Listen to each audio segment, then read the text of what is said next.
우리가 지금까지 8일 동안 하나님의 언약에 대해서 공부를 하였습니다. 그런데 이제까지 공부한 그 모든 과정이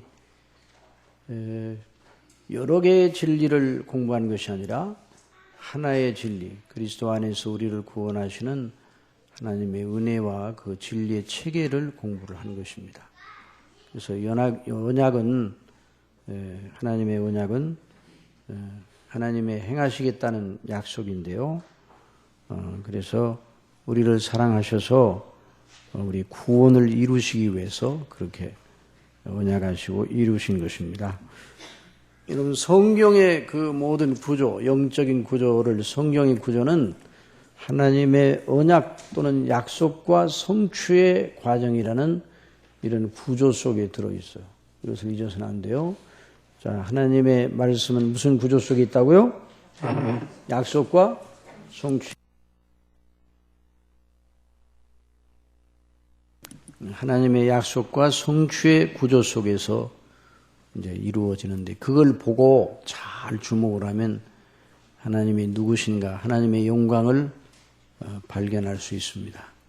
그래서 이제 창세기로부터 쭉 읽어나가면 하나님께서 어떻게 당신의 영광을 드러내시는가 하는 걸 발견해요.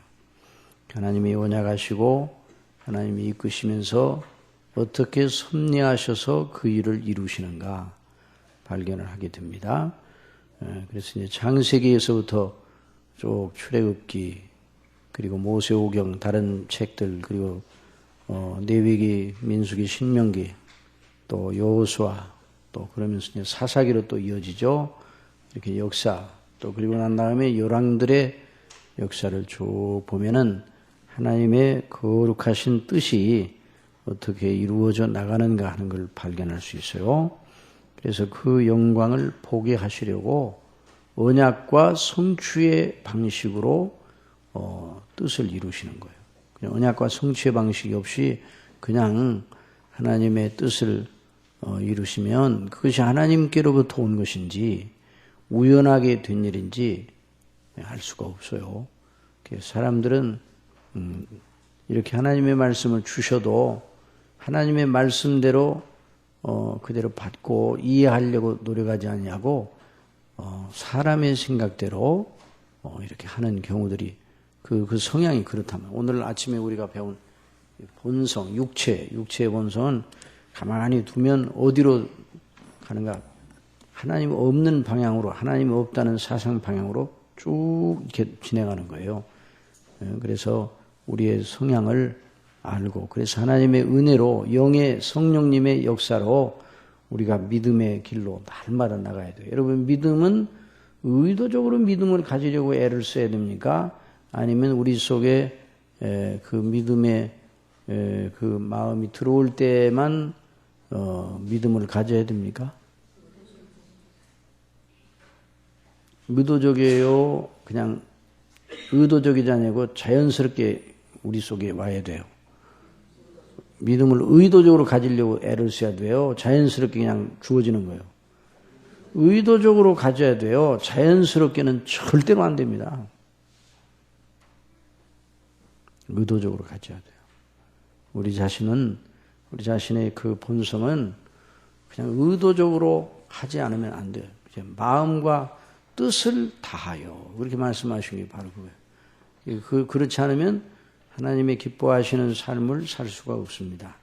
우리 자신을 항상 단돌이 하고 우리 자신을 자꾸만 믿음의 원리로 자꾸만 주장해야 돼요. 그래서 그러지 않으면 금방 의도적으로 그 본성적으로 흘러가요. 육체의 방향으로 흘러간단 말이죠. 누가 하나님의 자녀인가? 의도적으로 믿음으로 범사에 행하려고 하는. 그러면 우리 혼자 그 일을 하도록 내버려 두시는 거 아니죠. 성령께서 우리와 함께 계십니다.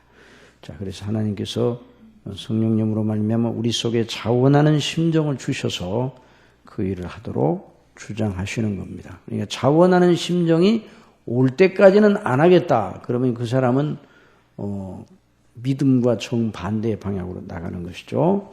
그래서 이제 이렇게 하나님의 그 언약을 우리가 공부를 하면서 하나님의 은혜가 어떠한 것인가, 거기 한번 이제 팜플렛을 보십시다.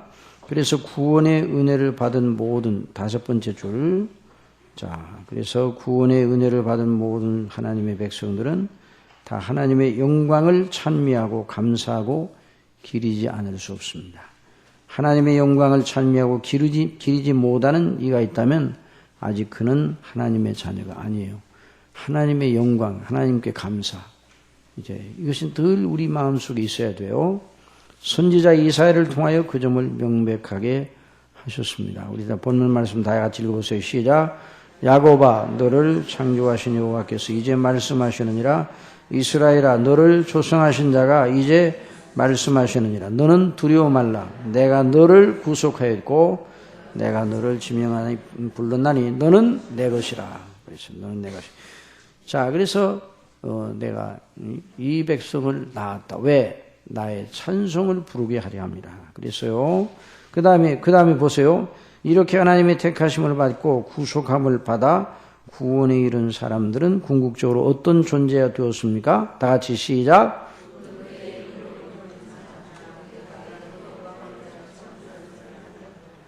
자, 내가 지었고 만들었느니라 그랬죠. 내 영광을 위하여, 누구의 영광을 위해서?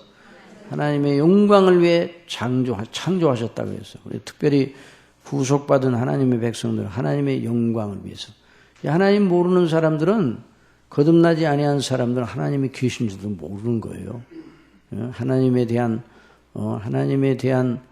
생각이 그 속에서 그 사람을 이끌어갈 수가 없어요.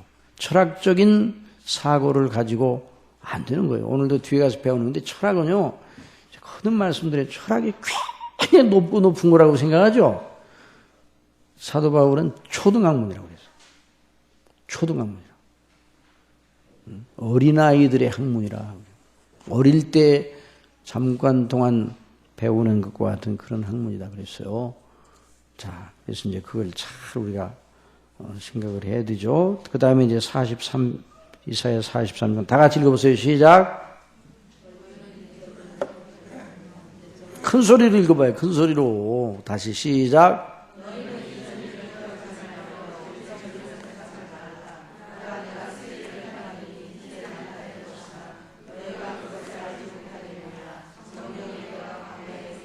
자, 거기 보세요. 내가 광야에 길을 낼 수 있어요? 없어요? 없죠. 근데 하나님 하신다고. 그 다음에 사막에 강을 내리니 장차 들짐승 곧 실랑과 및 타조도 나를 존경할 것은 내가 광야의 물들을 사막의 강들을 내어 내 백성 나의 택한 자로 마시게 할 것임이라. 그래서 그 다음에 시작. 이 백성은 내가 나를 위해 지었나니 나의 찬송을 부르게 하려 함이라. 그러니까 우리 믿는 사람들이 하나님의 영광에 감사하고 찬송하는 건 너무너무 당연한 일이에요. 예? 우리 하나님의 교회를 출석하고 예배드리고 하나님의 교회를 섬기고 하는 것도 다 여기서 나오는 거예요. 이런 것이 없이 어떻게 그것이 나올 수 있어요? 그 다음에 실로 하나님께서 우리를 죄에서 구원하신 것은 순전하게 하나님의 전폭적인 은혜입니다. 언제나 은혜가 강조되는 거예요. 은혜. 다음 따라서 은혜, 하나님의 은혜를 우리가 달고 살아야 돼요. 하나님의 은혜, 늘 하나님의 은혜가 아니면 안 돼요. 우리 구원받는 우리 편에서 그 구원을 제한하거나 무엇을 내세우며 그 구원을 정당한 권리로 나에게 주십시오 이렇게 주장할 것이 전혀 없어요. 정당성 여부로 따지자면 우리가 멸망하여 하나님의 영원한 미움을 사서 지옥 형벌에 벌써 던져져야 했습니다. 죄는 마땅하게 순종하고 기려야 하는 하나님을 대적하고 불순종하는 것이니, 그러니까 죄는 하나님을 불순종하는 것이 아니에요. 그게 죄예요. 죄의 덩어리가 있는 게 아니라 하나님을 불순종하는 것이 죄란 말이에요. 그런 성향이 우리 속에 있는 것이죠. 그에 대한 정당한 보응은 죽음과 영원한 파멸입니다. 물론 여기서 말하는 죽음과 파멸이 우리 몸의 생명이 끝나는 것만을 의미하지 않습니다.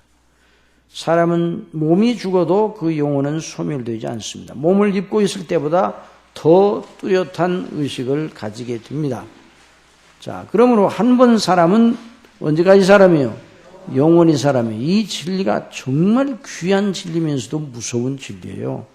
그러나 어떤 사람으로 영원히 존재하느냐가 문제죠. 영원한 복락을 누리느냐, 아니면 그렇지 못하는, 영원한 복락을 누리면 참으로 영화로운 존재입니다, 우리가. 그런 사람의 영광에 앞설 피조물이 전혀 없겠죠. 어떤 피조물이 영원한 영광을 누리겠어요? 어떤 피조물이 없어요. 하늘의 천사들도 그런 사람의 영광에는 오르지 못해요. 왜냐하면 하늘의 천사들도 물론 소멸은 안 되지만은 하나님의 자녀의 영광에는 이르지 못합니다. 천사들은 부리는 영이에요. 부리는 영, 종이요, 종. 우리는 누구라고요? 자녀예요, 자녀. 자녀는 기업을 물을 자예요. 그러나 천사들은 부리는 종에 불과합니다. 예, 그것을 잊어서는 안 돼요.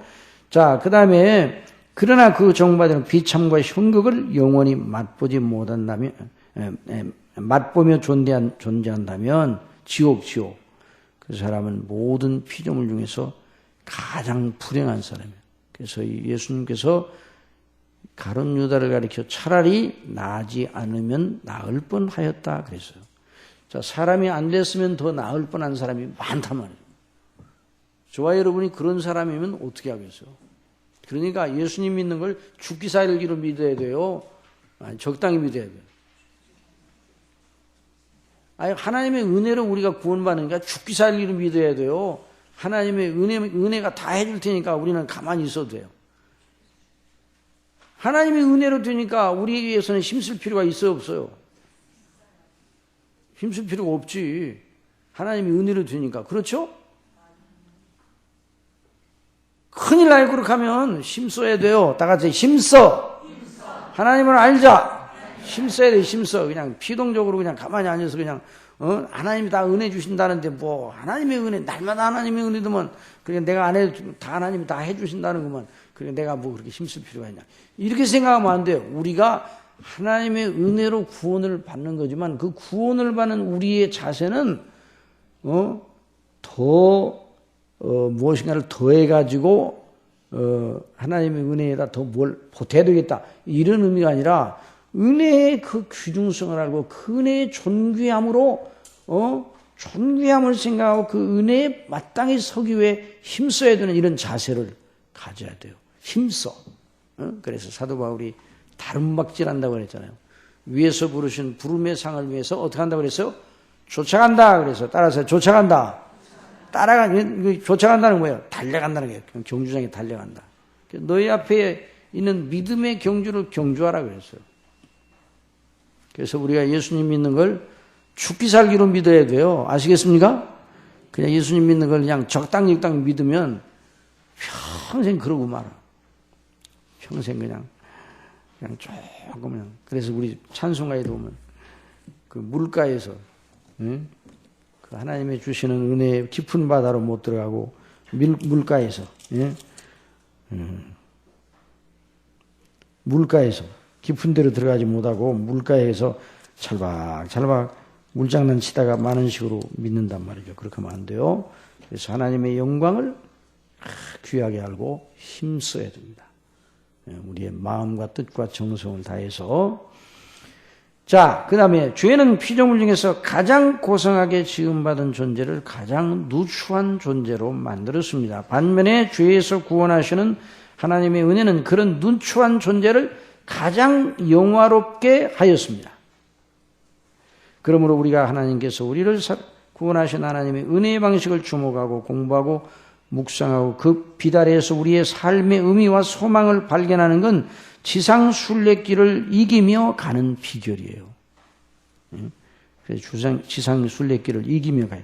그래서 우리는 어떤 상황에서도 절망하지 않고 그 행복을 전면에 내세워 모든 걸 극복하고 승리할 수 있는 것이에요. 우리 마음속에 여러 가지 시험이 들어오잖아요. 우리 마음속에. 들어와야 안 들어와요? 들어옵니까? 안 들어옵니까? 시험이 여러분 들어와야 안 들어와요? 마음에 시험이 들어와요. 여러 가지 어렵잖아요. 이 광야 같은 세상이니까. 그러나 이걸 이길 수 있는 건 우리가 하나님의 은혜로 구원받았다는 사실. 그리고 구원받은 우리가 하나님과 영적인 교통을 하면서 갈 수 있다는 거예요. 은혜의 영광 속에 걸어가는 거죠. 그래서 우리 이 믿음의 길이. 그래서 날마다 극복하고 이기고 그래서 절망하지 않는 것이죠. 그 일을 우리 혼자 하게 내버려 두지 않으시고 우리 속에 누구를 보내셨어요? 보혜사 성령님을 보내셨어요. 보혜사 성령님. 사도 바울이 배운 삶의 비결이 바로 그것입니다. 다 같이 보세요. 시작. 내가 비천에 처할 줄도 하고 푸르미에 처할 줄도 알아. 모든 일에 배부르며 배고픔과 풍부와 궁핍에도 일체의 비결을 배웠느라. 내게 능력 주시는 자 안에서 내가 모든 걸 할 수 있느니라 그랬어요. 이 비결이에요. 삶의 비결이에요. 하박국은 앞으로 자기 나라가 원수들의 침공에 속절없이 당하여 초토화될 것을 미리 내다보며 참담하기 그지없고 그런 무서움에 치를 떨고 있었어요. 그 다음에 다 같이 보세요. 시작.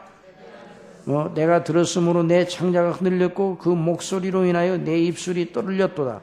무리가 우리를 치러 올라오는 환난 날을 내가 기다림으로 내 뼈에 썩이는 것이 들어왔으면 내 몸은 처소에서 떨리는도라. 이게 내 뼈에 썩이는 것이 들어왔으니까 너무너무 아주 무섭고 아주 괴로웠단 말이죠. 그걸 생각하니까.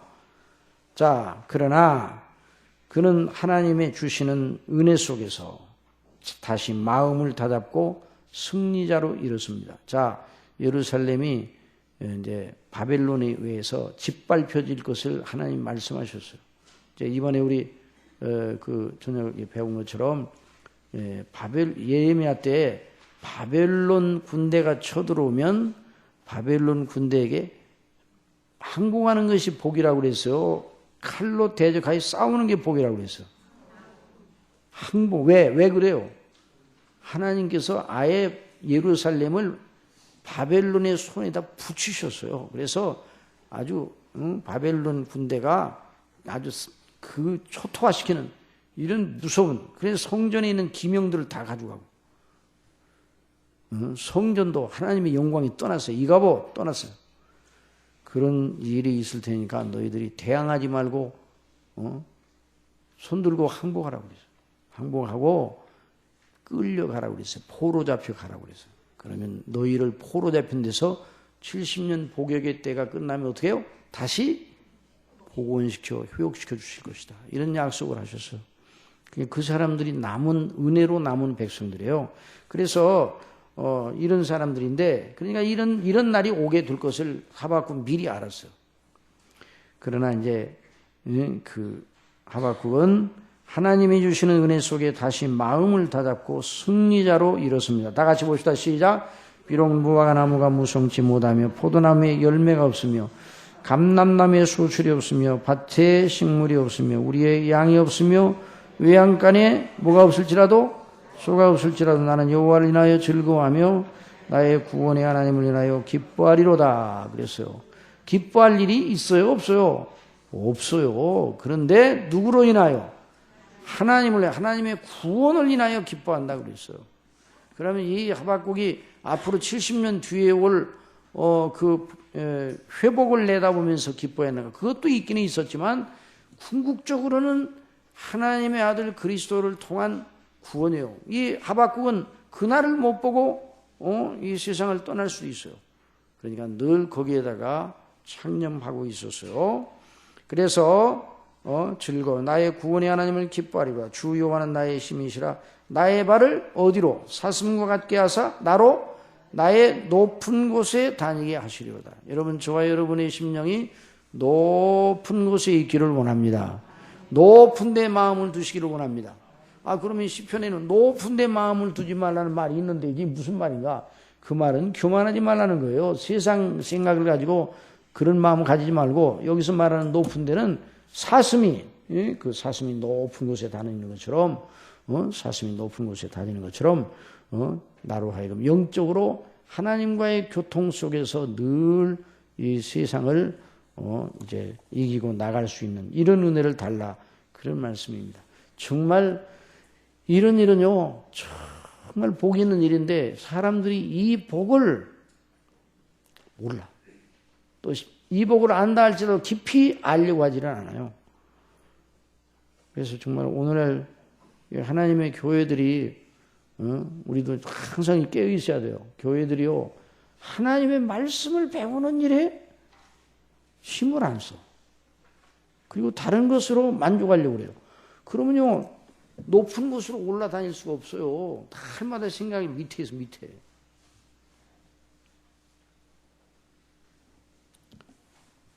자, 그래서 우리를 구원하시는 하나님의 은혜의 방식을 잘 주목해야 되는데, 특별히 갈라디아 4장의 가르침을 따라서 더 심도 있게, 그러면서도 이제까지 배운 모든 걸 종합하여 명료하게 정리해 보기로 합니다. 자, 갈라디아서의 메시지 중심. 갈라디아서는 본래 갈라디아 지역에 들어온 거짓 사도들의 교훈, 곧 다른 복음으로부터 성도들을 보호하고 지키려는 사도 바울의 간절한 서신이었습니다. 여러분, 다른 복음. 한번 따라해요. 다른 복음. 참 복음. 다른 복음은 어디서 나오는 다른 복음이에요? 하나님께로부터 나오는지 아는 게 다른 복음이에요. 하나님께로부터 나오는 그 줄기가 있잖아요. 그 하나님께로부터 나오는 줄기. 그런데 하나님께로부터 나오지 않은 복음이 다른 복음이에요. 위조 지폐. 뭐가 위조 지폐예요? 위조 지폐가 뭐가 위조 지폐예요? 우리가 가지고 있는 진폐와 모양이 달라서 위조 지폐다. 뭐 그렇게도 말할 수 있죠. 그런데 위조 지폐를 그렇게 말하면 요즘요, 위조 지폐 감식기로도 판결이 안 될 정도로 정밀하게 위조 지폐를 만드는 그런 경우가 생기면 어떡하겠어요. 그래서 달러 100달러짜리 그걸 뭐라 그러더라? 슈퍼 달러 그러는가? 그 달러를 만들어 가지고 유통을 시키면 잘 몰라본단 말이죠. 그러니까 그런 모양이 아주 거의 진폐와 다름이 없을 정도로 면밀하게 만드는 기술이 발전해 갖고 그렇게 하면 그게 위조 지폐 아닙니까? 위조 지폐지. 그러니까 위조 지폐의 가장 중요한 정의는 뭐예요? 그렇지. 우리나라의 그 지폐 발행하는 한국은행의 적법적인 절차를 따라서 나온 지폐가 바로 진폐예요. 근데 위조 지폐가 한국인의 그 지폐를 만드는 그 일을 하고 있는 공무원들이 오늘 우리 지폐 만들자. 그래가지고 그 지폐 만드는 그 예를 들어서 지폐 만드는 그 경로를 따라가지고 요번에 1조를 이제 지폐를 발행하기로 했는데, 자, 우리 좀 해가지고 1조 10억만 만들고 10억은 우리 걸로 하자. 그럼 그 10억은 뭐예요? 그건 위조 지폐가 아니죠. 그렇게 말하면 큰일 나요. 그것도 위조 지폐요. 그러니까 다른 복음은 하나님께로 나오지 않은 복음이 다른 복음이에요. 그러니까 오늘 이 시대에 이 진정한 복음을 잘 알아야 돼요. 그걸 100번, 1000번 얘기해도 진정한 복음에 대해서는 귀를 기울이고 진리에서 돌이켜 거짓을. 그러면 안 되는 거예요. 자, 그래서 이 갈라디아서의 메시지 중심은 다른 복음으로부터 성도들을 보호하고 지키려는 사도 바울의 간절한 서신이었는데, 물론 이것이 사도 바울에게서 난 것이 아니라 누구로부터 왔어요? 성령님으로, 그 속에 역사하시는 성령님으로 말미암아 온 것입니다. 갈라디아 교회는 사도 바울을 통하여 참복음을 받아 잘 자라고 있었습니다. 그러나 사탄은 그것을 시기하여 방해하려고 자기가 부리는 거짓 선생들을 그리로 보내어 그들의 신실한 믿음의 행로를 막아서게 합니다. 곧 다른 복음으로 성도들을 유혹합니다. 너희가 오직 믿음으로 말미암은 하나님의 은혜로 구원을 받는다고 바울에게서 배웠으나 속지 말라. 이 거짓 선생들이 이렇게 말했을 거예요. 구약 성경에 보면 하나님을 믿는 이 아브라함에게 할례를 주라 한 것을 잊었도다. 사람이 구원을 받으려면 예수님을 믿음으로만 아니라 할례도 받아야 하느니라. 이렇게 거짓 선생들이 유혹을 했어요. 사도에 전한 복음대로 잘 자라던 성도들 중에 많은 이들이 그 유혹에 흔들리기 시작했어요. 자, 그 유혹이 어떻게 하기 시작했다고요? 흔들리게. 유혹을 받으면 흔들려요, 유혹을 받으면. 자, 유혹을 받으면 흔들리기 쉬워요. 그래서 사도에 전한 복음대로 잘 자라던 성도들 중에 많은 이들이 유혹에 흔들리기 시작하고, 그 일을 한 사도 바울은 아주 긴급하게 이 갈라디아서를 보내어 그들을 다잡아 다시 이미 믿었던 사도의 복음 안에서 견고하게 설 것을 주장합니다. 갈라디아서의 어조는 아주 매섭고 단호합니다. 다 같이 보세요. 시작.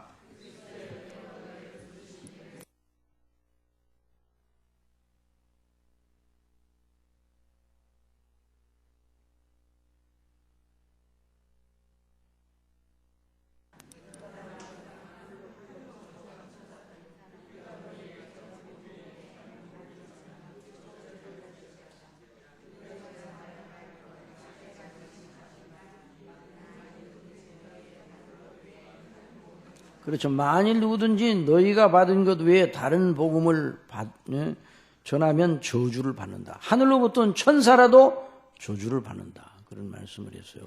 이 사도 바울이 이런 말을 한 데는 사도 바울에게 주어진 권위가 얼마나 컸다는 것을 보여줘요. 사도 바울이 사람이에요, 사람이 아니에요? 사람이에요. 그러나 사도는, 이 바울은 누구였습니까? 그 직분이? 사도였어요. 사도직이 대단히 중요한 거예요. 사도를 통해서 하나님께서 복음의 영광을 계시해 주셨어요. 오늘날 신사도 운동을 하는 사람들이 있어요.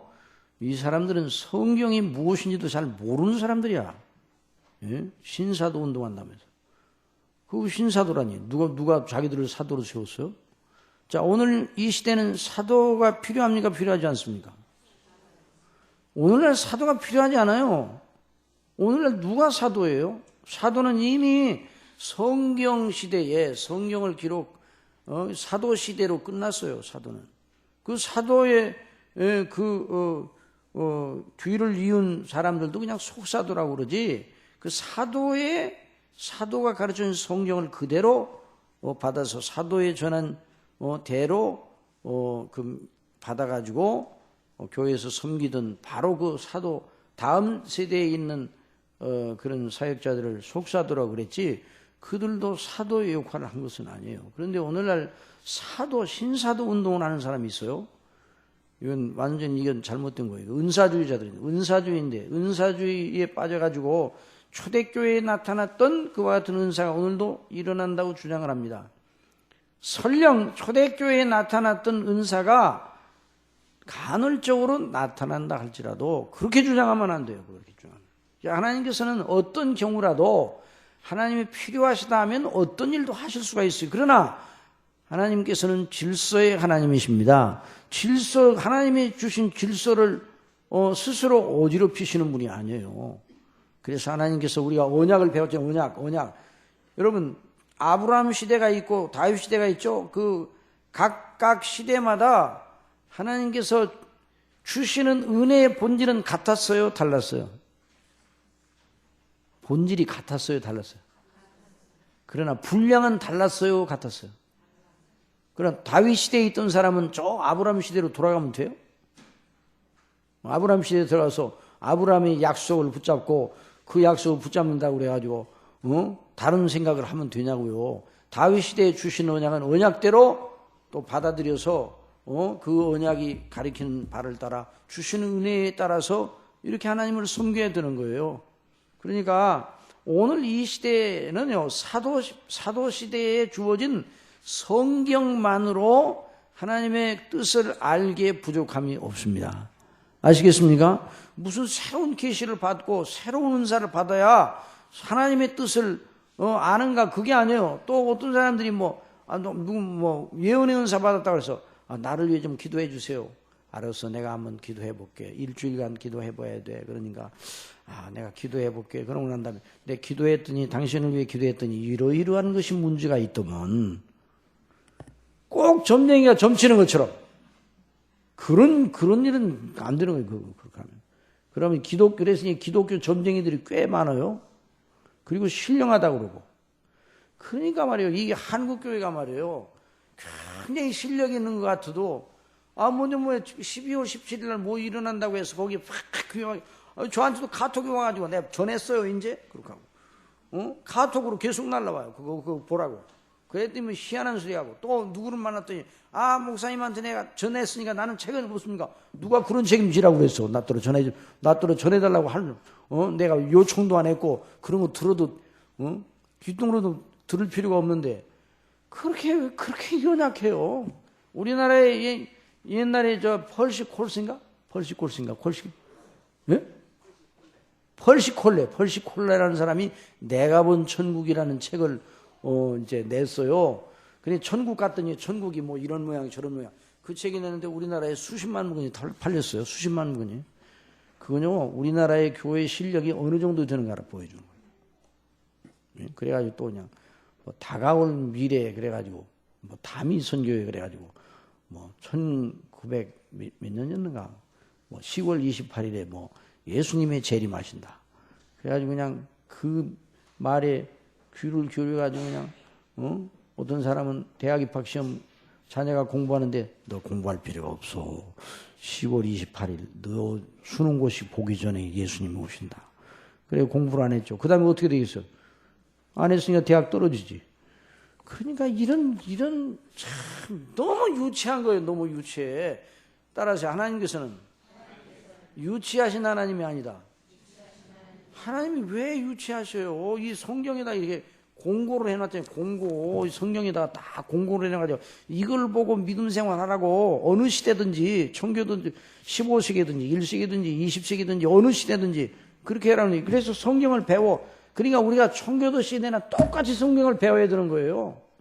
초대교회나 똑같이 사도의 말을 들어야 되는 거예요. 사도가 어디 있는가? 이 성경이에요. 성경 기록해 놨잖아요.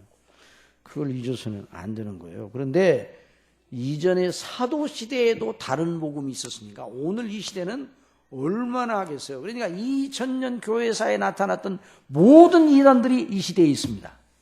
이단 백화점이요, 요즘에.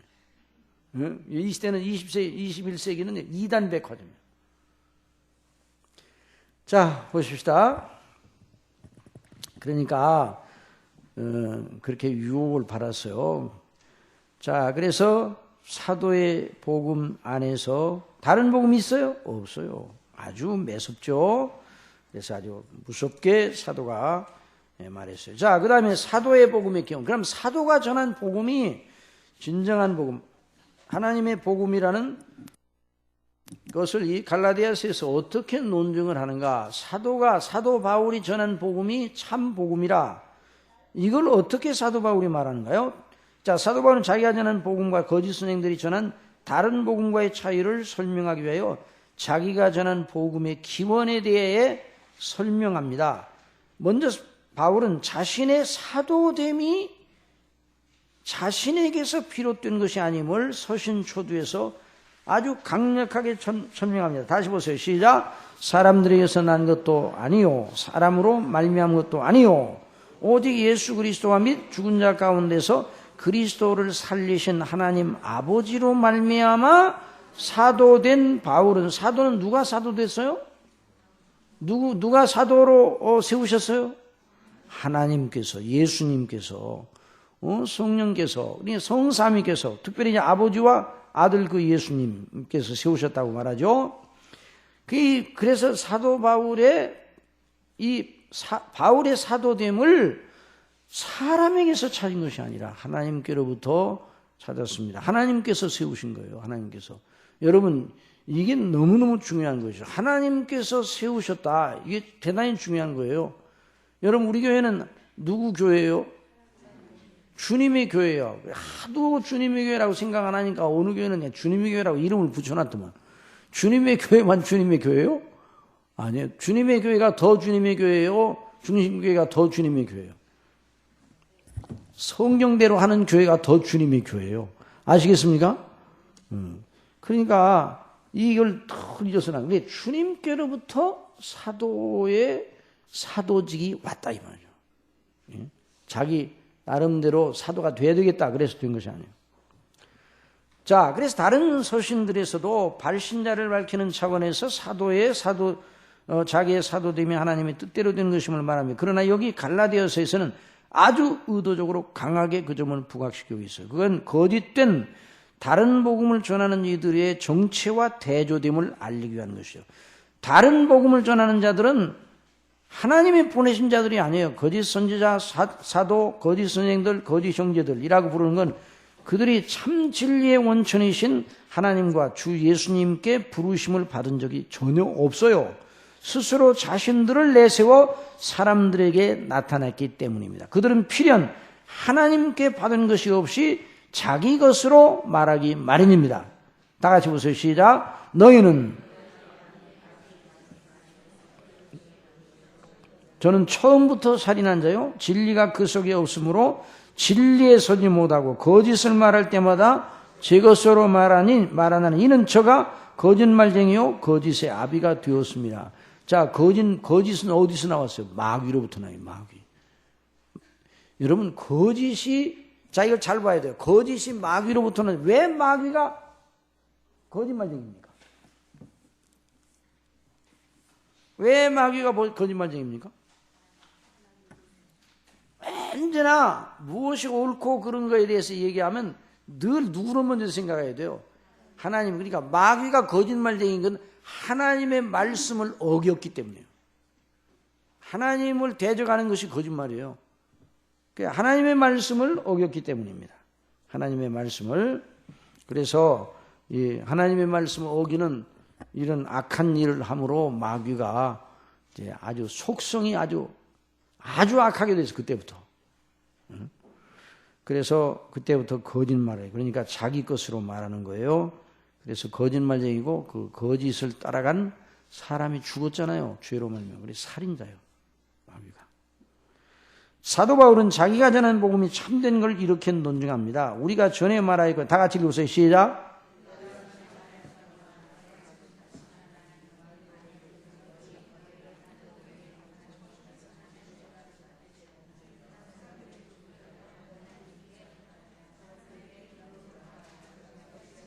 자, 이 사도 바울은 사람들에게 기쁨을 구해요? 하나님께 기쁨을 구해요? 하나님께 그 기쁨을 구해요. 그런데 형제들아 내가 너에게 알게 하노니 내가 전한 복음이 사람의 뜻을 따라 된 것이 아니라 이는 내가 사람에게서 받은 것도 아니요. 그 다음에요. 배운 것도 아니요. 오직 예수 그리스도의 계시로 말미암은 것이라 그랬어요. 여러분 사도 바울과 사도 베드로 누가 먼저 사도 되었습니까? 사도 베드로와 사도 베드로. 사도 바울과 베드로가 먼저 사도 됐잖아요. 베드로에게 사도 바울이 사도가 되는데 지도를 받았겠습니까? 안 받았겠습니까? 먼저 사도 됐으니까.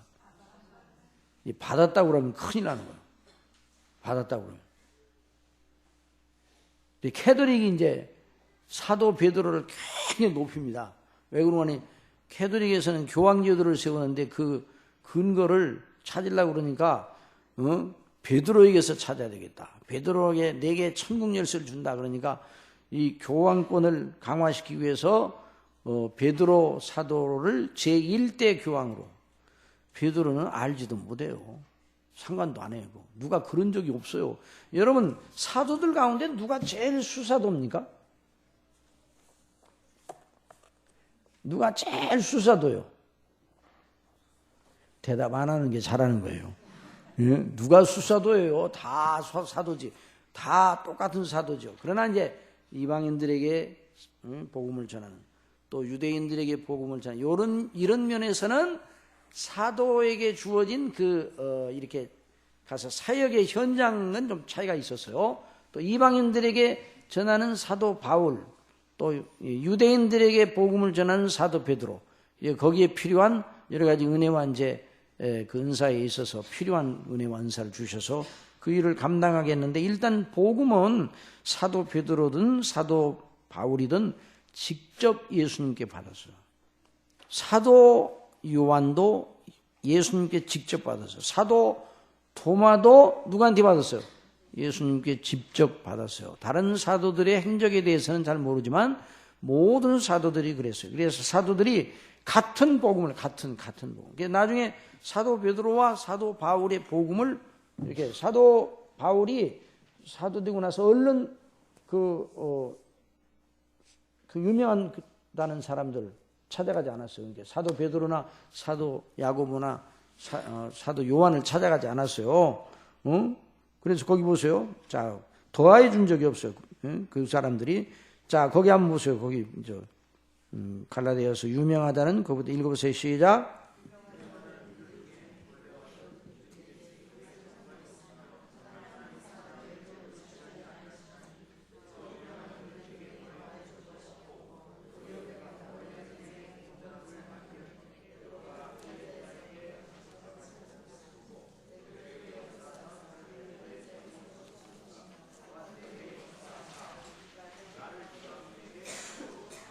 그 다음에요.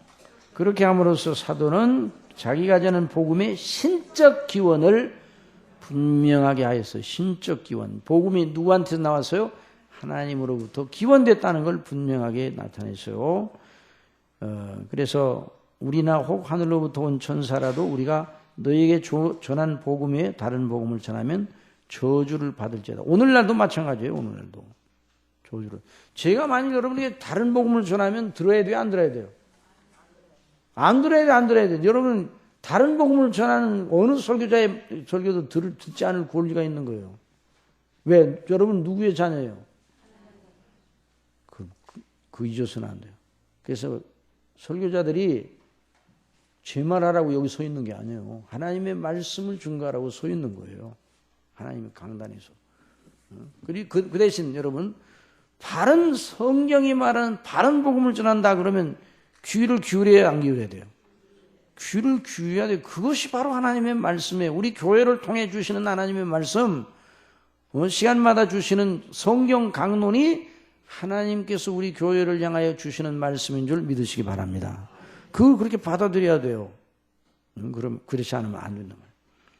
그래서 이제 사도 바울은 이 갈라디아 교회에 들어온 거짓된 그 이단을 경계하기 위해서 이제 이 서신을 썼는데 이제 갈라디아서에서 특별히 율법주의에 대한 경계가 나옵니다.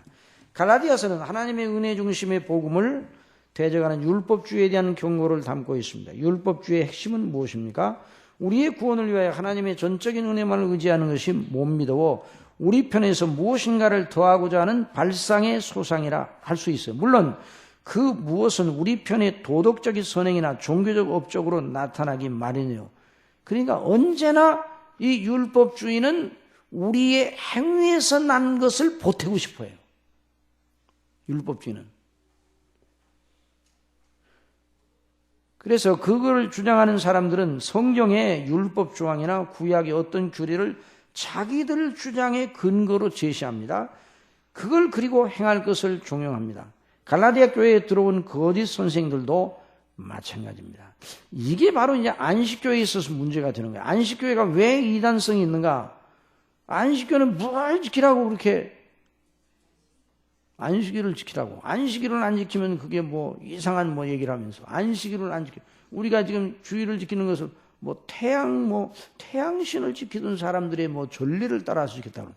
그 말도 안 되는 소리예요. 그래 안식일제도 토요일을 지켜야 된다 이렇게 주장을 하거든요. 그런데 결국은 그런 것이 그리스도의 십자가의 대속의 은혜에다가 자기의 어떤 율법적인 조항을 더해가지고 하나님 앞에 서려는 것, 이게 율법주의예요. 그래서 이게 제7일 안식일 교회가 불건전한 집단이라는 건 분명한 것이죠. 그에 대하여 사도 바울은 복음의 중심 교리를 가만있어 보자. 그렇죠. 그들은 율법 조항을 가지고 주장해요. 갈라디아 교회에 들어온, 거기 보세요. 읽어보세요. 다 같이 시작. 갈라디아 교회에 들어온 거짓 선생들도 마찬가지입니다. 그들은 구약 시대의 할례 규례를 들어서 그런 주장을 했어요. 그러니까 그에 대하여 사도 바울은 복음의 중심 교리를 분명하게 말합니다. 그러니까 구약 시대의 할례를 받아야 구원받는다. 예수님 믿고 거기다 할례를 받아야 구원받는다 그랬어요. 자 보세요. 예수님을 믿고 우리는 들어가 있어요. 그러니까 일단 안전하죠. 거기다가 할례도 더해야 된다. 이렇게 되면 조금 더 안전한가요? 예수님을 믿고 거기다 할례도 더해야 된다 그러면 안전하냐고요? 자꾸 붙일수록 안전해요? 예수님을 믿고 거기다 할례도 더해야 된다고 할례를 강조하기 시작하면 예수님의 대속의 은혜의 완전성과 충분성을 믿지 않는 거예요. 모자라니까 할례를 붙이는 거예요. 모자라니까. 이게 벌써 율법주의로 떨어진 거예요. 그러니까 이게 아주 면밀한 문제인데요. 그러니까 우리가 하나님의 은혜로 구원받는 이 복음의 은혜를 거기다 그 은혜에다가 무엇인가를 더해서 하나님 앞에서는 근거로 삼으려고 그러면 그것이 바로 율법주의로 떨어져요. 이제 갈라디아서는 갈라디아 교회에 나타난 이단뿐만 아니라 그 뒤에 나타날 여러 가지의 율법주의적인 요소를 가진 이단들을 경계하는 그런 의미가 있어요. 그런 그 의도를 가지고 있어요. 자, 그 다음에 사도 바울은 분명히 복음의 중심교리를 말하고 있습니다. 다 같이 읽어보세요. 밑줄 푸는 분 시작.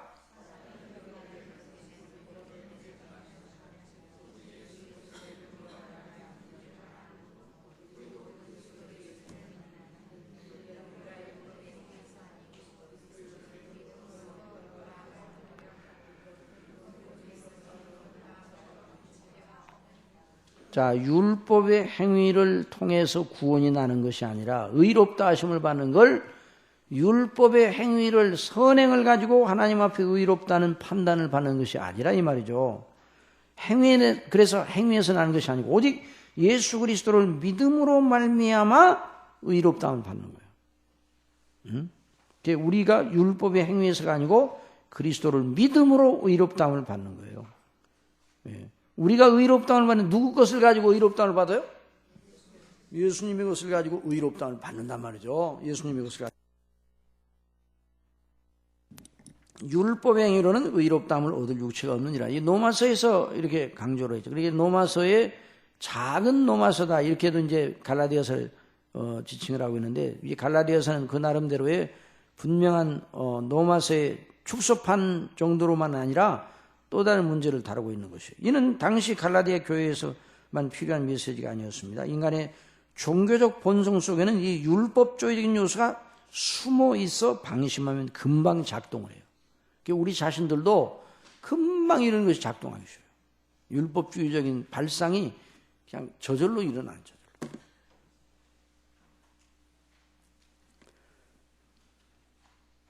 우리 속에 있는 하나님의 행사는 무조건 믿지 않고 대적하는 죄악적 성향이 숨어 있습니다. 믿지 않는 이들에게는 그것이 그들의 마음의 생각을 더 장악한 상태이고 우리 다 장악한 상태죠. 그 믿지 않는 사람, 우리 믿음의 사람들에게도 그 성향이 이제 마음의 중심을 차지하지는 못하나 인격의 여러 요소들 속에 숨어 있어요. 그래서 사도 바울은 로마서 7장에서 그렇게 말한 것이죠. 그러므로 내가 한 법을 깨달으니 곧 선을 행하기 원하는 나에게 악이 함께 있는 것이로다.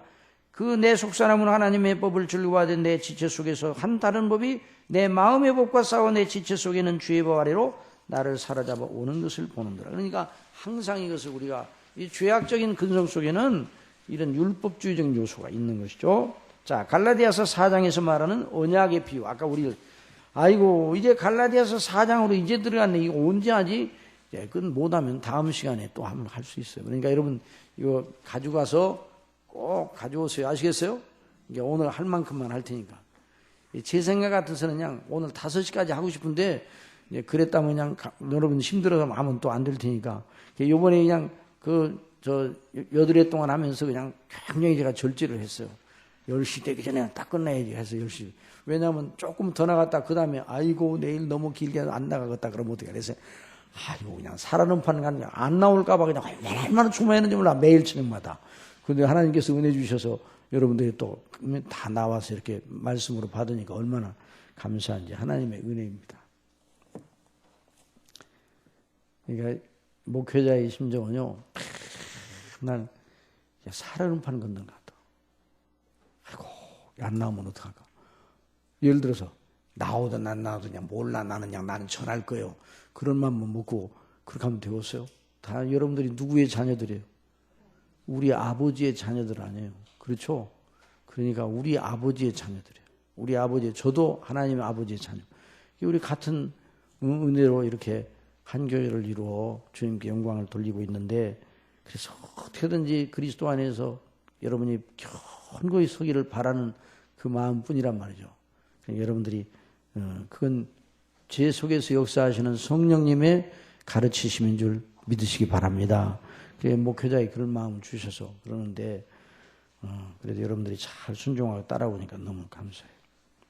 자, 이제 갈라디아 4장을 봅시다. 언약적 비유. 이제 갈라디아 4장 아까 읽었으니까 거기를 펴놓고 들으세요. 4장에서 율법과 복음의 관계를 가르칩니다. 자, 갈라디아 4장에서는요, 율법과 복음을 가르치는데요. 제가 어디 가서 이제 세미나에 참석하게 들었더니 어떤 강사가 와가지고 율법과 복음은 반대되잖아요. 이런 얘기를 했어요. 그런데 문맥 속에서는 율법과 복음이 이제 어떤 면에서 서로 대조가 된다 이런 말을 표현하는 하다가 이제 그렇게 얘기했는데 율법과 복음이 반대가 된다 이렇게 말하면 곤란해요. 그러니까 그냥 거기 있던 양반들이 또 가만 안 있네 또 질문을 해가지고 그 강사한테 그냥 물건 들어주고 그래서 제가 나가서 이 강사께서 그렇게 표현한 건 표현상으로 그렇지 전반적인 문맥은 율법과 복음의 관계를 설명하다 그렇게 얘기한 거니까 너무 그렇게 이제 그만하라고 그냥 그렇게 했는데 아이고 그냥 율법과 복음을 반대한다니 있을 수가 없다는 식으로. 그래서 이제 진리에 대한 열심은 좋은데 강사 모셔놓고 너무 그래도 안 되겠더라고. 그래서 이 전반적인 그 내용 자체는 아니니까 들어보자고 그랬는데 그러나 표현을 잘 써야 돼요. 율법과 복음이 반대가 된다 그러면 율법을 누가 주셨어요? 율법은 하나님이 주시고 복음은 예수님이 주셨냐 이렇게 말하면 또 안 되는 거예요. 복음도 누가 주셨어요? 율법도 누가 주셨어요? 그러니까 하나님이 주신 복음과 율법이 서로 이렇게 싸워요? 그럴 리가 없어요. 다만 율법과 복음의 관계를 잘 이해를 해야 돼요. 응? 자, 거기 보세요. 그래서 모든 믿는 자의 구원을 주신 하나님의 능력이 복음인데요. 그런데 그 복음에 대한 원만한 이해를 위하여는 율법에 대한 바른 이해가 있어야 합니다. 율법도 하나님께서 주신 것입니다. 율법도 다 같이 보세요. 여기 시작. 율법도 거룩하며 계명도 거룩하며 의로우며 선하도다. 그러니까 여러분 율법이 우리 복음 안에 있는 사람들에게는 이제 더 이상 필요합니까? 안 합니까? 필요 없다. 그러면 이제 큰일 나는 거예요. 그냥 그러면 필요 없으면 어떡할 거예요? 10계명 필요 없다. 그러면 어떡할 거예요? 그러면 이제 이상한 방향으로다가 이게 이제 도덕 폐기론, 무율법주의로 나가는 거예요. 그래서 거기 무율법 그러니까 율법주의 뭔가를 보태 예수님의 대속의 은혜에다 뭔가를 더하고자 하는 그것은 무율법주의고 율법주의고 예수님의 은혜로 구원받았으니 율법은 더 이상 필요 없다 내던지는 게 무율법주의예요. 이건 다 하나님께로부터 나온 것이 아닙니다. 성령님으로 말미암은 것이 아니에요. 모두 하나님의 율법을 바르게 이해하지 못한 데서 나온 것이고 성령님으로 말미암아 온 것이 아니라 육체 곧 사람의 본성에서 난 것입니다. 성령께서는 사도를 통하여 증거된 복음으로 당신의 백성들을 거듭나게 하시고 죄를 회개하고 예수님을 믿게 하십니다. 그러나 율법주의와 무율법주의는 사람의 육신적인 생각에서 난 것이니 성령께서 그것을 통하여는 당신의 백성을 구원하시거나 기르지 않으시는 거예요. 갈라디아 4장에서 사도가 말하는 율법의 유치와 구원하시어 자유케 하시는 참된 복음의 능력과 영광을 몇 가지 측면에서 서로 대조해 보아야 돼요. 이게 위치, 율법의 위치가 무엇인가 그걸 알아야 돼요. 자, 이제 우리 이제 1번 유업을 이을 자녀를 세우시는 하나님의 방식 1절 다 같이 보세요. 시작. 4장 1절 다 같이 시작. 내가 그렇죠. 유업을 이을 자는 자녀인데 자녀가 어릴 때 자녀가 어린 자녀면 상속권이 있습니까 없습니까? 지금 1살일 때는 상속권이 있어요 없어요? 1살에도 20살이 돼야 상속권이 있지. 20살 성년이 돼야 상속권이 생기는 거 아니에요? 상속권이 언제부터 상속권이 있어요? 언제부터 상속권이 태어나는 그때부터 상속권이 있는 거예요. 아시겠어요? 자녀의 상속권은 생득적인 권리예요. 생득적인 권리인데, 그러나 태어나는 그 자녀에게 너 이제부터 내가 기업 물려받아서 너 이제부터 젖 먹고 너 이거 기업을 이렇게 운영해봐. 그렇게 합니까? 안 하는 거예요. 그걸 비유해서 여기서 말씀을 하고 있어요. 자, 거기 보세요. 그래서 하나님의 자녀를 어떻게 다루시는가? 어렸을 동안에는 종과 다름이 없다 그래서 실제적으로는 상속권을 가지고 있지만 어릴 때에는 그 훈련을 시키잖아요. 그래서 종과 다름이 그 아버지의 정한 때까지 후견인과 청지기 아래 있나니 이와 같이 우리도 어렸을 때 이 세상 초등학문 아래에 있어서 종노릇하였다 그랬어요. 일반적인 가정의 경우를 비유의 소재로 삼아 하나님의 방식을 예증합니다. 아무리 자녀가 어리더라도 그 어린 자녀가 아버지의 기업 전부를 상속할 권한을 가지고 있습니다. 그러니 어렸을 때에도 실질적인 주인은 그 어린 자녀예요. 상속자예요. 그러나 성년이 되기까지 분별력을 가지고 제대로 자기 구실을 할 나이가 이르기까지는 주인의 권한을 행사하는 것을 유보시켜요. 무슨 말인지 알겠죠? 그래 후견인과 청지기 아래서 상속자로서의 권리를 행사할 자격을 갖추기 위해서 배우게 하신단 말이에요. 그때는 그가 주인의 행세를 하지 못하게 하고 도리어 종의 자리에 있어 지도를 받습니다. 예? 지도를 받는 거예요. 그것에 비유하여 하나님의 자녀들도 한때는 율법의 지도 아래 있게 하셨다는 것이에요. 이 율법이 유치해 이게. 그러니까 복음을 먼저 받아야 돼요. 율법을 먼저 배워야 돼요. 이걸 잘 알아야 돼요. 십계명을 모르고 예수님 믿고 구원받는 도리를 받아들이기가 그 순서적으로 안 되는 거예요. 또 어렵고 왜 예수님 믿고 구원받는지도 몰라요. 그러니까 구약이 없이 신약이 없어요. 그러니까 율법이 없이 복음이 없는 거예요. 율법, 그래서 로우 워크라 그래서 이 루터가 로우 워크, 율법의 작용을 먼저 성도들에게 성령께서 그걸 가르치게 하시고 그 다음에 복음을 증거하게. 그래서 이 논리적 순서를 언제나 잊지 말라고 늘 강조를 했어요. 율법 아래에 있는 우리가 어떤 처지인가를 알아야 복음의 복음됨을 알게 된다 이 말이죠. 그래서 우리가 거기 있어요. 하나님의 자녀들도 한때는 율법의 지도 아래에 있게 하셨어. 우리가 하나님의 자녀로 언제 예정되었습니까? 우리가 하나님의 자녀로 언제 예정되었어요?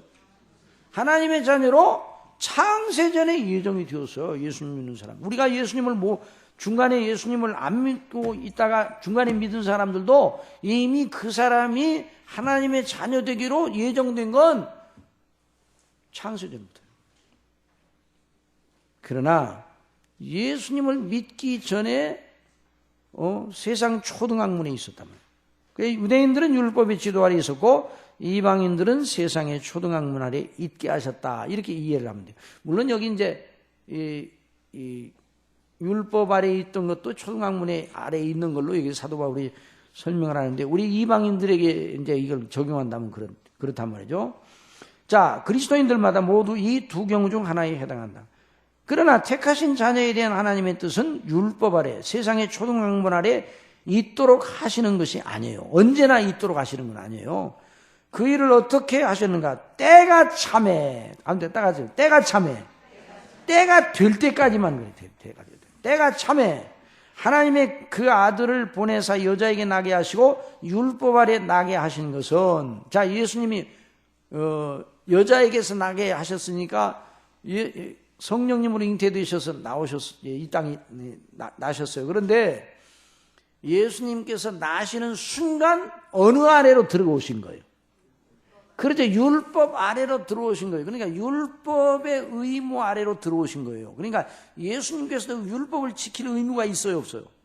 있어요. 이 율법 아래. 우리 율법 아래 일단 들어오셨어요.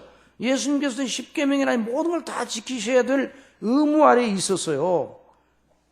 그래서 율법 아래 나게 하신 그것은 율법 아래 있는 자들을 속량하시고 우리로 아들의 명분을 얻게 하려 하십니다. 우리로 하여금 아들의 명분을 얻도록 하시기 위해서 예수님이 이런 일을 하셨다 이 말이에요. 그리스도께서 성령님으로 말미암아 동정녀 마리아에게 잉태하시어 나셨고가 두 번 있네. 하긴 나셨고 많이 말해도 돼야 사실은. 자, 나셨고 그다음에 죽으셨고 그다음에 다시 살아나셨고 승천하시어 하나님 우편에 앉게 되셨습니다. 그리스도의 일을 택하시어 그리스도의 일은 택하시 아들로 이미 정하신 예정된 자들을 구속하시어 자유하게 하시고 죄에서 자유하게 진정한 자녀의 명분을 얻게 하시기 위하여 필수적인 일이었습니다. 우리가 주님께서 누구시며 어떤 일을 행하셨는지를 주목하고 항상 묵상하고 영광을 돌려야 한 이유가 바로 여기 있는 거예요.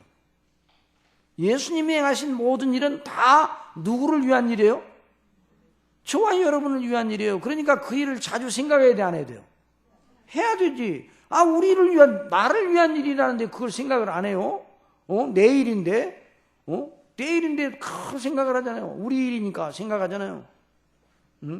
예를 들어서 축구 시합을 한다. 그러면, 예를 들어 축구 팬들은, K리그의 축구 팬들은, 예를 들어 포항팀이냐, 인천팀이냐, 그래가지고 연고지 해가지고, 다른 사람들은 관심도 안 둬요. 근데 그 사람들은 좀 관심이 있을지 몰라요. 그런데, 그럼 그냥 끄꺼버리고 말아요.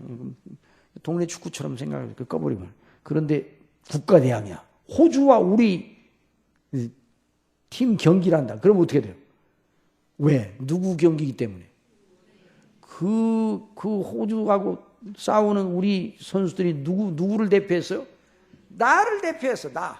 그런 생각을 해서 관심을 가지는 거예요. 그러니까 우리 예수님이 나를 위해서 그렇게 하셨다 생각하니까 관심을 가져야지. 그 다음에요.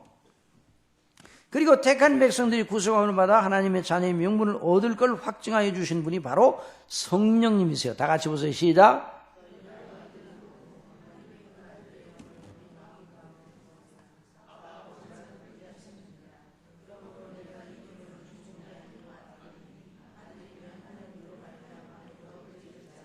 그래서 이제 성령님으로 말미암아 이렇게 하셨거든요. 그 다음에 자유한 자녀의 정체성, 우리가 자유했는데, 그러면서 사도는 이전에 그리스도를 믿지 않았을 때와 이제 믿은 이후의 주의를 주목하면서, 여러분 그리스도를 믿을 때와 믿지 않을 때의 주의가 달라요, 같아요? 전혀 다르죠. 예수님을 구주로 믿을 때와 아닐 때가 다른 거예요. 거기에 합당한 자세에 대하여 반문합니다. 다 같이 시작. 그러나 너희가 그때에는 하나님을 알지 못하여 본질상 하나님이 아닌 자들에게 종로로 다했더니, 이전에는 뭐예요? 하나님이 아닌 자들에게 종로로 다했더니 이제는 너희가 하나님을 알 뿐 아니라 하나님의 아신 바 되었거늘 어찌하여 다시 약하고 천한 초등학문으로 돌아가서 다시 저희에게 종로로 다리 하느냐 말씀하셨어요. 여기서 사도는 율법을 알던 유대인 그리스도이든 율법을 모르다가 그리스도를 믿게 된 이방인 그리스도인들에게 함께 싸잡아 어찌하여 다시 약하고 천한 초등학문으로 돌아가고자 하느냐. 이 초등학문으로 자꾸만 돌아가고 싶은 그런 유혹을 받아요. 그래서 돌아가서 다시 저희에게 종로로 다리 하느냐고 반문합니다. 여기서 우리는 사도가 율법의 기능적 한계를 보여주고 있음을 발견해야 돼요. 율법이 하나님의 자녀들에게는 어릴 때에 후견인이나 청지기로부터 배운 초등학문의 역할을 감당하는 거예요. 아시겠어요? 율법이 때가 되기 전에 예수님 오실 때까지 초등학문의 그 영역이 있다. 율법의 모든 규례와 법도들은 그 자체로 하나님의 자녀들을 자유하게 하실 목적으로 주신 것이 아님을 말하고 있어요. 하나님께서는 율법과 열의 구례들을 복음으로 인도하는 몽학선생의 위치에 서게 하셨어요. 자, 몽학선생. 한번 따라해서 몽학선생.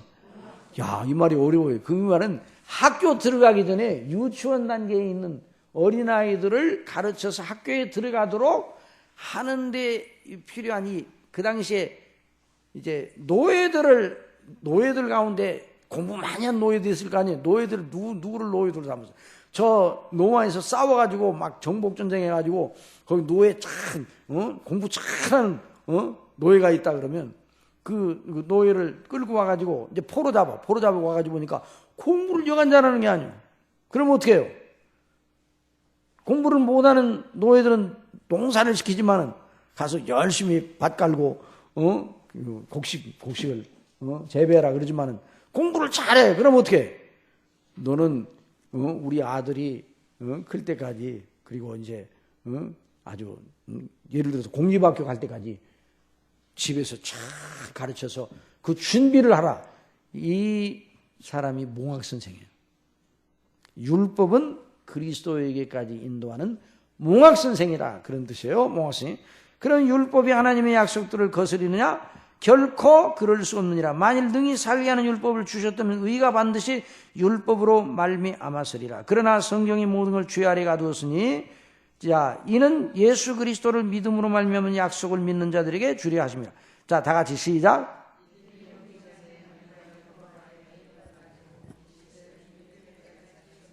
그 다음에요.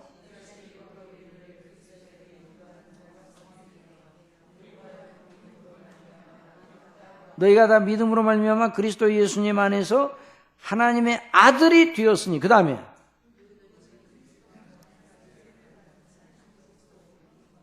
아이고, 모기 소리만 해지네. 빨리 끝나라 이 말이죠. 그래도 빨리 끝나긴 끝내야 되는데 이게 몇 장 남았는데 큰일 났네. 아니, 얼마 안 남았어. 이제 얼마 안 남았어. 이왕이 시작한 길이 조금만 더해요. 네? 그럴까요? 여기서 끝낼까요? 그래야 결론이 나야 이게 교훈의 이게 체계가 되는 거예요. 그냥 그림을 그리다가 꼬리까지 그려야 그게 되는 거예요. 꼬리를 빼놓고 그리면 안 되잖아요. 그러니까 그 다음에 보세요. 그러나 이들이 거짓 선생들의 꾀임에 빠져 그리스도 안에서 자유하여 자녀의 명분을 가지고 있었는데 다시 이전의 상태로 되돌아가요. 그러니까 옛날 율법 상태로 돌아가는 거예요. 자, 다 같이 보세요. 시작. 너희가 날과 달과 절기와 해를 삼가 지키니 내가 너희를 위하여 수고한 것이 헛될까? 예수님 믿고 날과 달과 절기를 지키면 돼, 안 돼요? 안 되지. 이제는 그런 것들은 율법 시대의 그런 그 규례들은 예수님 때까지만 주셨던 거예요.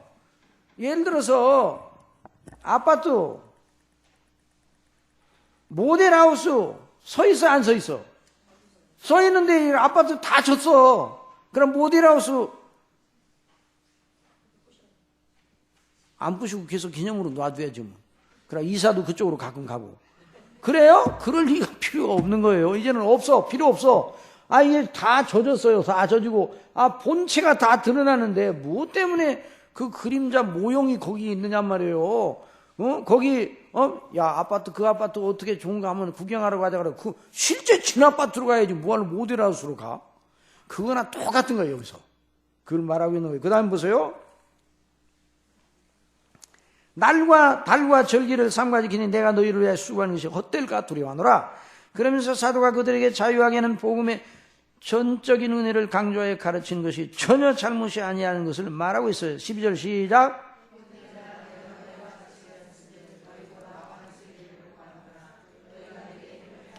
그들이 영혼을 바르게 인도하지 못하였다면 정말 해롭게 한 것이죠. 사도 바울은 그들에게 해롭게 하지 않았어요. 그러나 사도는 복음만을 그들에게 증거하여 그리스도 안에 있는 은혜 안에 서게 한 일에 집중하였습니다. 여러분, 사역자의 최고의 덕목은 저는 바로 그것이라고 믿습니다. 사역자의 최고의 덕목은 뭐예요? 성경이 말하는 대로 복음을 빠르게 증거하여 복음 안에 성도들이 서게 하는 거예요. 그 이하도 그 이상도 아니에요. 사역자를 세우신 목적이 바로 그거예요. 자, 1장 골로새 1장 28, 29절 다 같이 시작.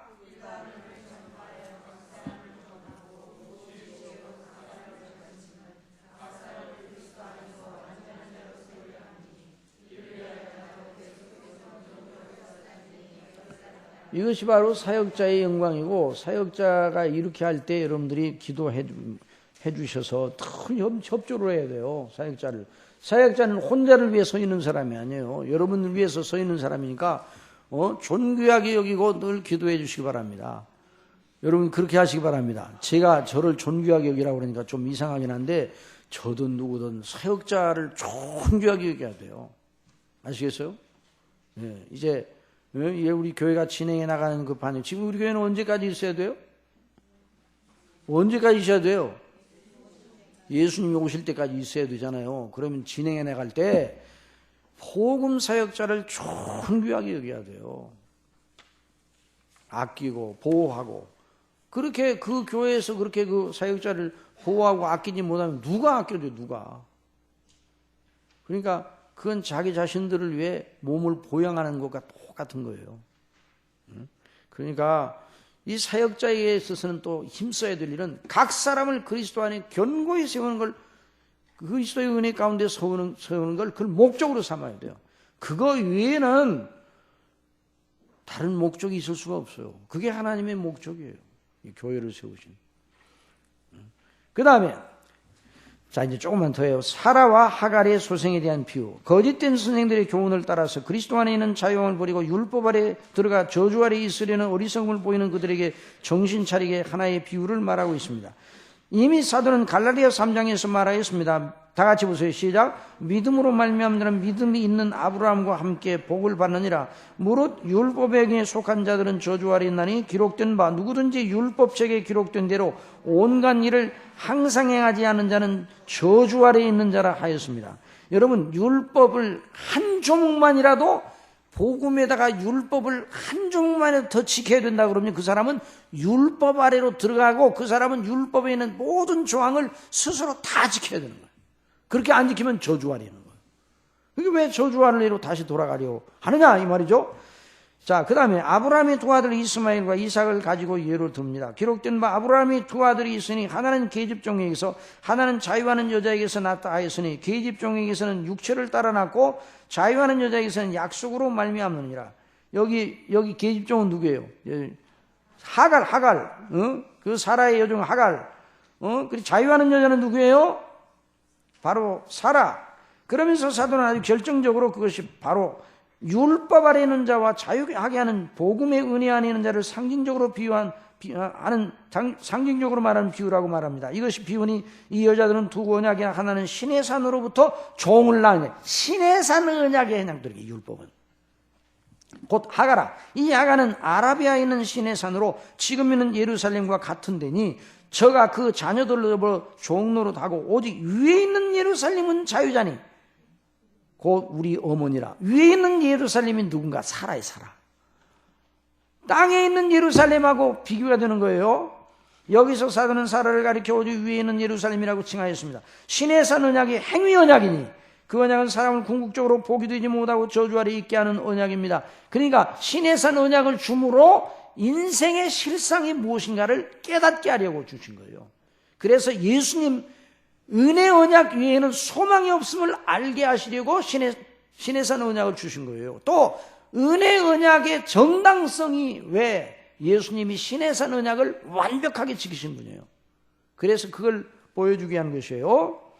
그래서 주신 것이지 그걸로 구원해 주신 것이 아니에요. 우리를 진실로 구원하여 자유하게 하는 언약은 은혜 언약으로서의 그리스도 예수님 안에서 성취된 복음입니다. 이스마엘은 육체적인 생각의 연장선상에서 난 자식이에요. 자, 아브라함이요 75세에 떠나는데 85세가 되도록 자식이 없어요. 그러면 언제 하늘의 별들처럼 많을 거예요? 그러니까 가만히 아브라함도 걱정이 되고 사라도 걱정이 되고 그래서 어떻게 해야 자식을 더 많이 낳을까? 아니요, 자식을 낳을까? 그래서 이 약속을 이룰까? 따라하세요. 약속은 사람이 이루는 것이 아니라 누가 이루셔요? 하나님이 이루시는 거예요. 그러니까 여기 이제 언약을 우리가 배우면서 언약의 상대자들이 다 부족해요. 완벽해요. 부족한 죄인들이 성정이 똑같아요. 그러니까 언약의 상대자들을 기초로 해서 언약이 이루어졌다면 벌써 끝났어요. 노아도 약하고 아브라함도 약하고 다윗도 약하고 다요. 그런데 그 언약이 약하지 않았던 것은 바로 하나님의 은혜로 말미암아. 자, 거기 보세요. 이삭은 신의 산 언약 아래 있는 자의 운명에 속한 자들을 대표한 자가 바로 하갈이 낳은 이스마엘이다. 이삭은 하나님의 언약의 성취의 열매입니다. 다 같이 시작. 오직 위에 있는 예루살렘은 자유자니 곧 우리의 어머니라. 기록된 바 잉태치 못한 자여 즐거워하라. 구로치 못한 자여 소리질러 외치라. 이는 홀로 사는 자의 자녀가 남편 있는 자의 자녀보다 많음이라 했으니 형제들아 너희는 이삭과 같이 약속의 자녀라. 우리는 누구와 같이? 이삭과 같은 자예요. 우리 이스마엘과 같은 자가 아니란 말이에요. 그러나 그때 육체를 따라 난 자가 성령을 따라 난 자를 핍박한 같이 이제도 그러하니라. 은혜 언약의 진수인 여자의 후손으로 오실 그리스도 안에 있는 자의 영광. 다 같이 시작.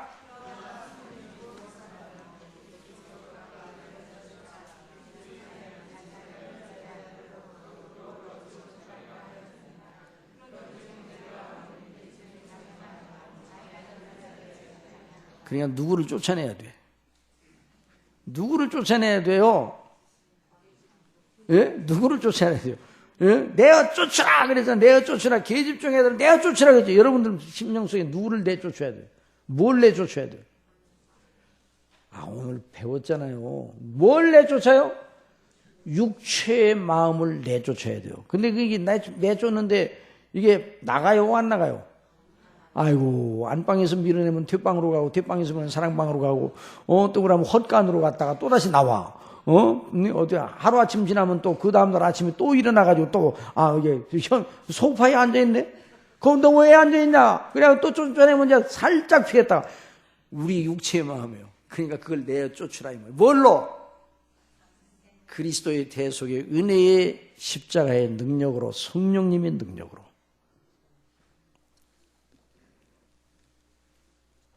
그 다음에 읽어보라면 안 읽어볼 거예요. 그래도 읽어야 되겠어.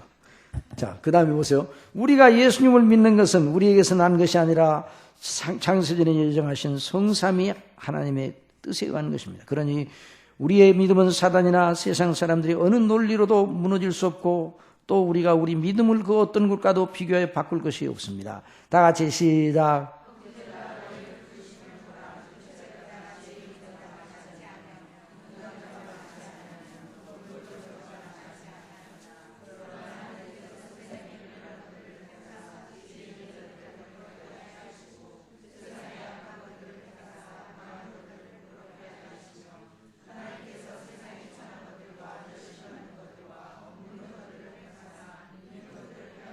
이는 아무 육체라도 하나님 안에서 자랑하지 못하게 하려 하심이라. 너희는 하나님께로부터 나서 그리스도 예수 안에 있고, 그 다음에 예수는 하나님께로서 나와서 우리에게 지혜와 의로움과 거룩함과 구속함이 되셨으니 기록된 바 자랑하는 자는 주 안에서 자랑하라 함과 같게 하려 함이니라.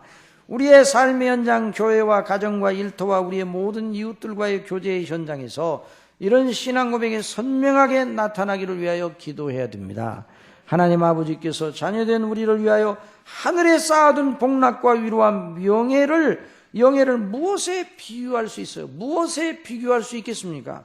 다 같이 시작. 우리 가운데서 역사하시는 능력대로 우리의 온갖 구하는 것이나 생각하는 것에 더 넘치도록 하실 이에게 교회 안에서와 그리스도 예수 안에서 영광이 대대로 영원 무궁하기를 원하노라. 아멘. 우리 다 같이 기도하십시다. 하나님 앞에 이런 은혜를 주신 우리 아버지께 영광을 돌리며 정말 오늘 여기 있는 말씀대로 정말 온갖 구하는 우리 가운데 역사하시는 능력대로 온갖 구하는 것이나 생각하는 더 넘치도록 하시는 분이 이 놀라운 구원의 복음의 은혜께 큰 구하에 있어서 자유하였으니 이 자유로 육체 교회를 삼지 말고 하나님의 기뻐하시는 의의 자녀로 의의 열매가 풍성하도록 성령께서 역사해 주시기 바랍니다. 다 같이 기도드리겠습니다. 사랑하시는 아버지 하나님 감사합니다. 우리 아버지께서 저희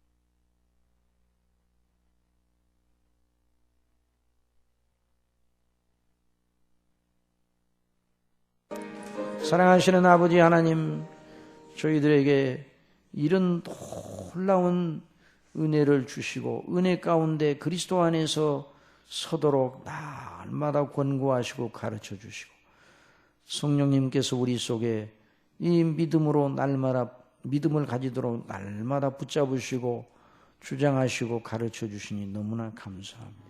이 들은 말씀, 이 말씀이 그냥 지나가는 바람처럼 들리지 않게 해주시고 우리의 신비에 새겨져서 우리 아버지의 영광을 기리고 그리스도로 기뻐하고 성령님으로 충만하여서 이 세상에서 오는 여러 가지 유혹과 시험과 그 모든 죄를 짓게 하는 이런 모든 이런 방해하는 그런 것들로부터 우리가 이기고 늘 승리하고 우리 주님을 의지하여서 늘 우리 아버지 앞에 아름다운 의의 열매를 맺어나가 하나님의 자녀인 것을 분명하게 드러내고 아버지의 영광의 찬송이 될 수 있도록 주장하여 주시옵소서. 아버지는 날마다 믿음으로 이기게 하여 주옵소서. 육체를 이기게 하여 주시옵소서. 성령님의 거룩한 역사 속에서 날마다 기도하고 말씀 속에 견고하게 서게 하여 주옵소서. 우리 교회가 이런 교회로 계속 진행해 나가며 그래서 이 복음을 모든 사람들에게 담대히 증거하게 하여 주옵소서. 그래서 구원받는 자의 수가 날마다 늘어나게 하여 주옵소서. 예수님의 이름으로 기도드리옵소서.